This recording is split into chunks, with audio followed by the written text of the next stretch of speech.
เป็นนางจุ๋ยเป็นนางป่าเจ้าจานาดาตาสันติอึ๊บอึ๊บเอาเทิงบ่คือต่อดีเลยเอา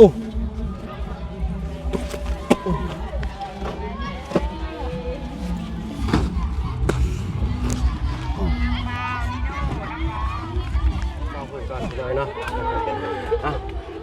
เฮ็ดเอ้ยเนาะก็กันไล่แยกกันห่างไปหน่อยเนาะ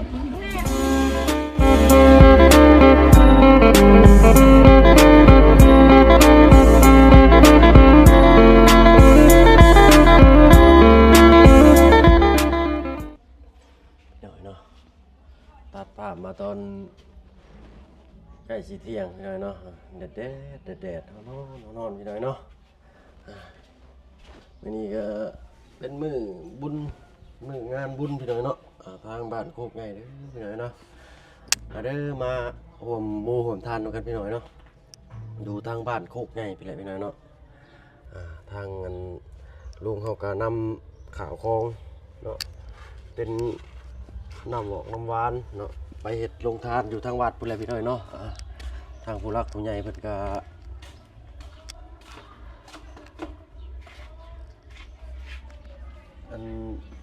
พี่สังก็พี่น้อยเนาะ ขอโทษขออภัยเนาะทางผู้รักผู้ใหญ่เพิ่นก็สมทบมาพี่น้อยเนาะหัวหมูหัวทานเหมือนกันเนาะก่อนอื่นก็กราบทักทายสบายดีพ่อแม่พี่น้องเบิดทุกคนเนาะ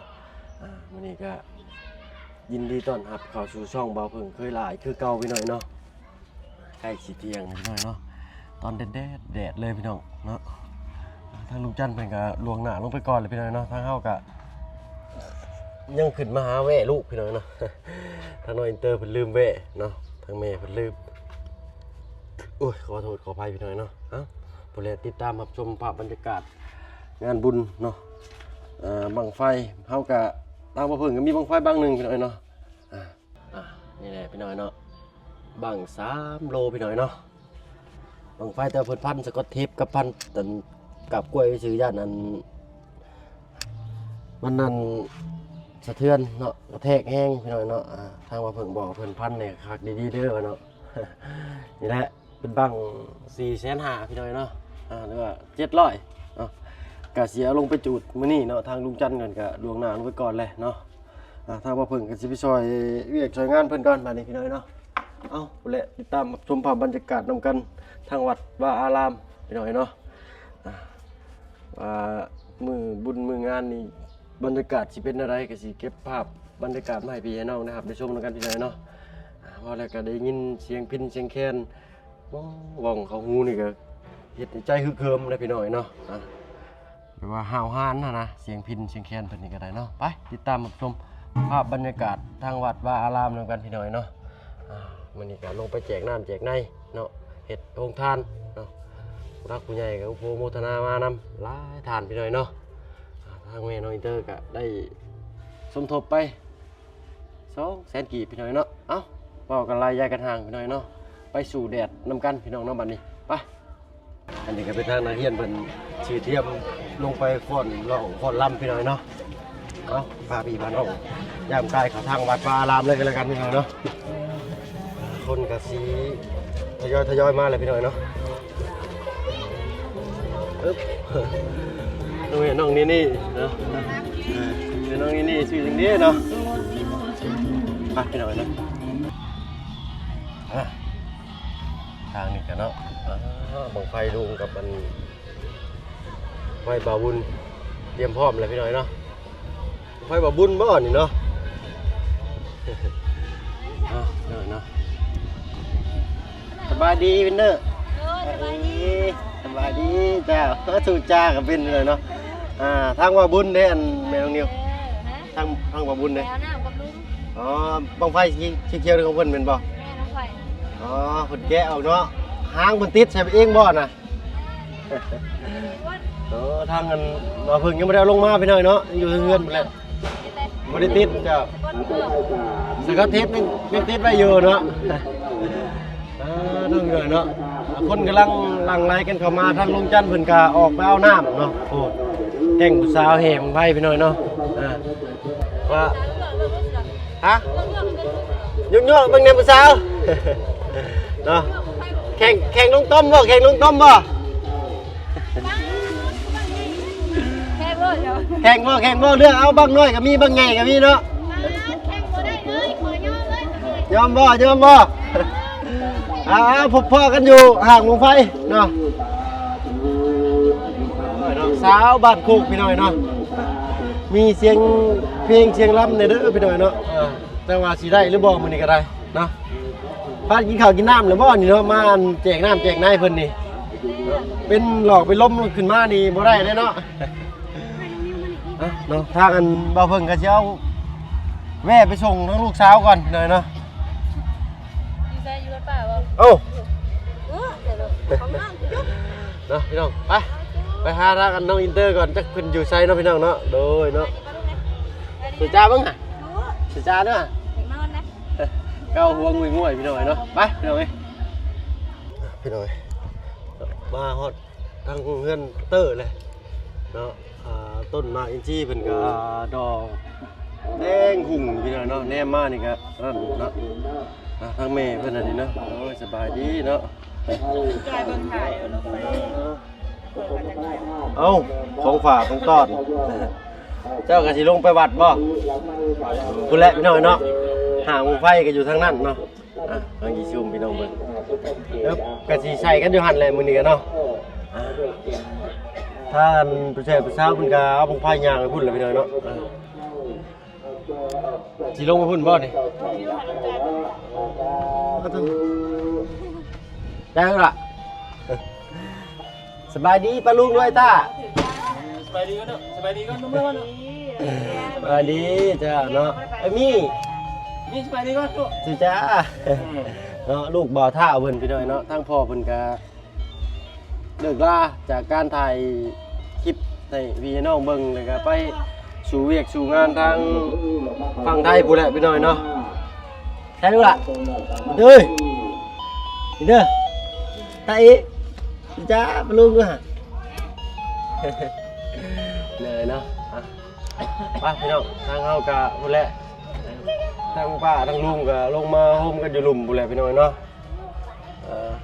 ไปเตรียมข้าวเตรียมของซอยเพิ่นก่อนพี่น้อยเนาะพี่น้อยเนาะกำลังเริ่ม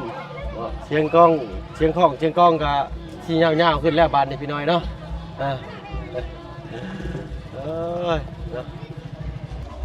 พี่น้อยเนาะทางป้าเฮาก็ลงมาเตรียมข้าวเตรียมของเนาะทางแม่เชิงลินโอ้ยสบายดีครับฮะอยู่เฮือนเพิ่นบ่อยู่เฮือนเจ้านั้นอ๋อไปได้ละบาดนี่ฮักกะย่างลงมากินนี่บ่เห็นรถเพิ่นซับเนาะลงมาฮอดก็เห็นแต่น้องวินเนอร์นั่งท่าอยู่เนาะ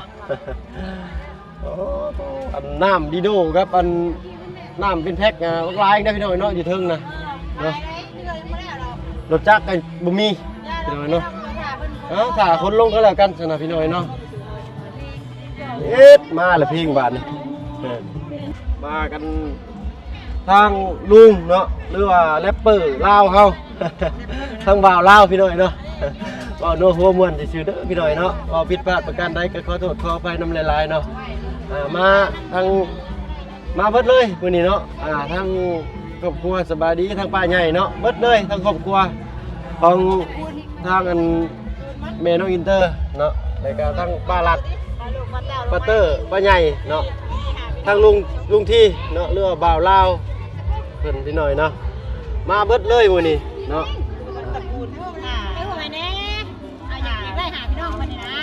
ถ่ายรูปบ่มาสั่นเนาะพี่น้อยเนาะทางลุงเขาก็ได้ขยับขยื่นเคลื่อนพ้นลงมาแล้วเนาะเอามาเลยพี่น้อยนะดูทางมาบุญชาละวันอยู่พุ่นพี่น้อยเนาะพี่น้อยเนาะ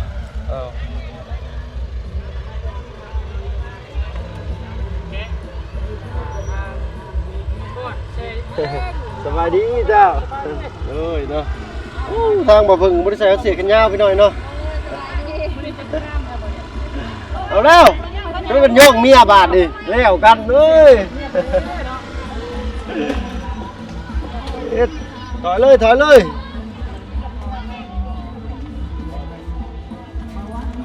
อีก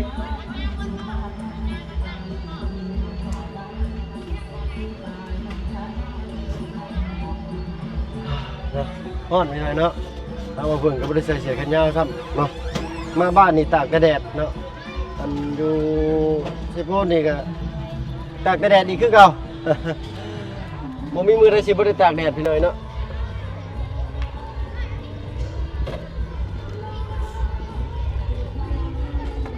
ลุงมาครบเบิดพี่น้อยเนาะมีแต่ลุงเตอร์อยู่เฮือนเอาน้องอินเตอร์เนาะเบิ่งน้องอินเตอร์อยู่เฮือนเนาะก็สิเบิดเลยแหละพี่น้อยเนาะน้ำกับมันดีโดดิเนาะในทางว่าเพิ่งก็สิพาคนลงไว้ฝั่งนั้นก็เนาะ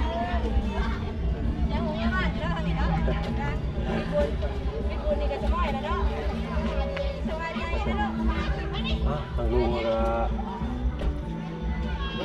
สบายดีจ้าเนาะมีแต่เอาน้ำเนี่ยคนลงเลี้ยงไม่ทานนี่ก็ ด้วย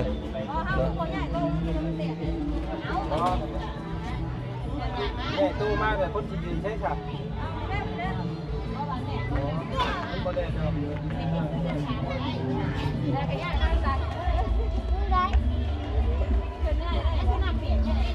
นักพี่น้อยเนาะ น้ำแข็งไงเนี่ย ทางบ่เพิ่งกันสิคอนโตเอาน้ำลงก่อนพี่น้อยเนาะกล้องไว้กับแม่น้องอีเตอร์พี่น้อยเนาะ น้ำ ไป บริเวณเขาจะเอาเข่าตู้ลูกมันจะแก้ลูกใคร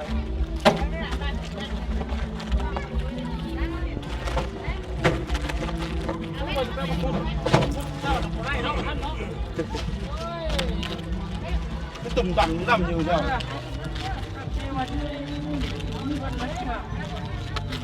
้วมันนี่เนี่ยอันนี้ว้าวคิดว่ามันนี่นะแต่มันทำเศร้านี่ โอ้ โดนไปดอกแล้ว คือน้องบางเช้านี่บ่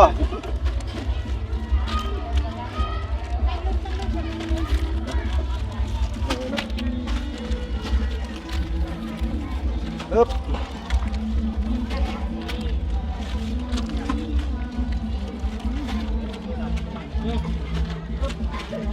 ก้นขนาดเดี๋ยวไล่ไข่ย่อยไปเลยเพลงกับเขาอยู่แซวจะขี่ได้หรือเปล่าพี่น้องเนาะเห็ดไปพร้อมเลยกระบนไปนั่งทำมาเพิ่งนี่ก็ได้ รับพ่อ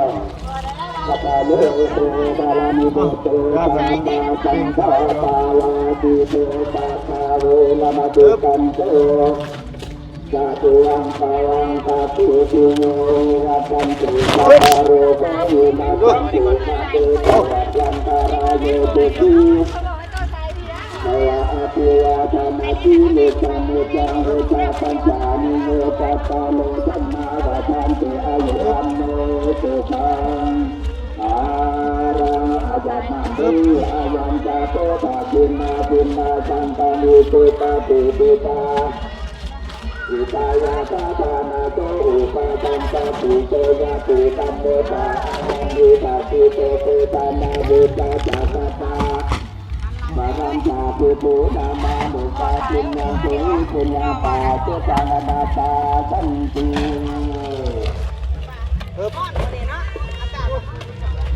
โอ้ทางน้องน้อยเป็นกาเตรียมพ่นน้องพ่นล่ำไปหน่อยเนาะใส่สุดสีขาวครับเนาะ ดูเขาแล้วเต็มคู่เมื่อที่ ทางอันน้องเป็นสีไปพอดไปหน่อยเนาะ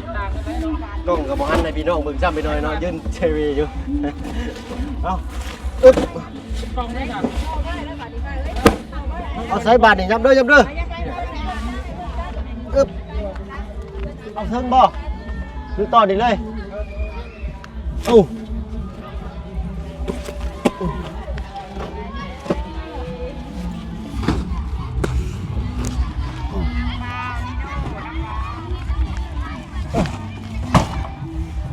ตุเนาะ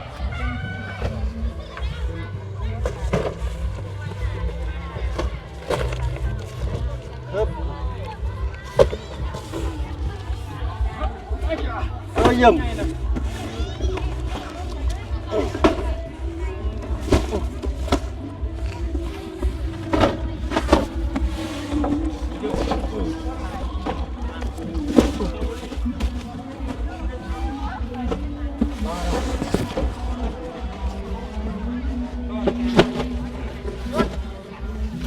กำลังได้ดีไปหน่อยเนาะปึ๊บโอ้ข่าวสารพวกข่าวสารเหี่ยอยู่เอามาไว้ในติดรถเนี่ยก็ได้เนาะเบิ่งเอาทางขากล้องมาตั้งกันหน่อยเนาะหลักยืมขากล้องลุงอีกกันหน่อยเนาะพี่น้องเนาะเหลือไรใครย่อย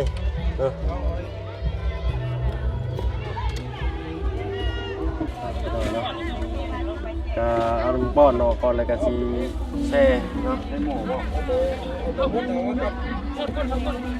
สีแช่เป็นแบบว่าใส่ทั้งใหญ่เลยนะเนาะมันหนีบมือเด้อมันกรอบเป็นครัวรีพี่น้องเนาะมัน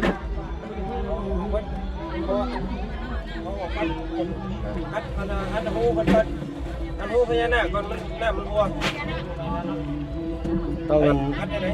ต้องมีแนวหมุนบ่มีแนวหมุนหรือเอาดินน้ำมันอุดไว้ก็ได้นี่ได้บ่เนี่ยก้มยกหันต้องอุดแล้วเพราะว่ามันมีอ่ะมันไหลแล้วทางน้องน้อยมันก็สิไปฟอนร่องฟอนลำเนาะอยู่บ้านโคกไว้ล่ะทางน้องก็อยู่บ้านโคกเองพี่หน่อยเนาะ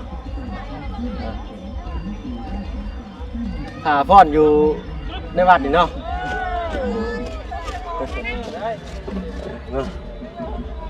น้องเป็นก็อยู่บ้านเท่านี้แหละพี่หน่อยเนาะก็คือสิได้เวลาสมมาพระควรแล้วแหละพี่น้อยเนาะทางว่าเพิ่นก็สิขอตัวลำลาก่อนเนาะสำหรับคลิปนี้ก็ได้เนาะเพราะว่าไปจับกล้องให้ทั้งลุงเพิ่นอยู่พี่น้อยเนาะขออนุญาตพี่น้องก็แล้วกันสั่นเนาะสิได้บันทึกภาพบรรยากาศให้พี่น้องแต่เพียงส่ำนี้พี่น้อยเนาะขออนุญาตทำหน้าที่ของบ่าวเพิ่นก่อนพี่น้อยเนาะเฮ็ดเนาะก็กันไล่แยกกันห่างพี่น้อยเนาะก็กันไล่แยกกันห่างพี่น้อยเนาะเอาเป็นว่าสบายดีกันแล้วกันเนาะพี่น้อยเนาะ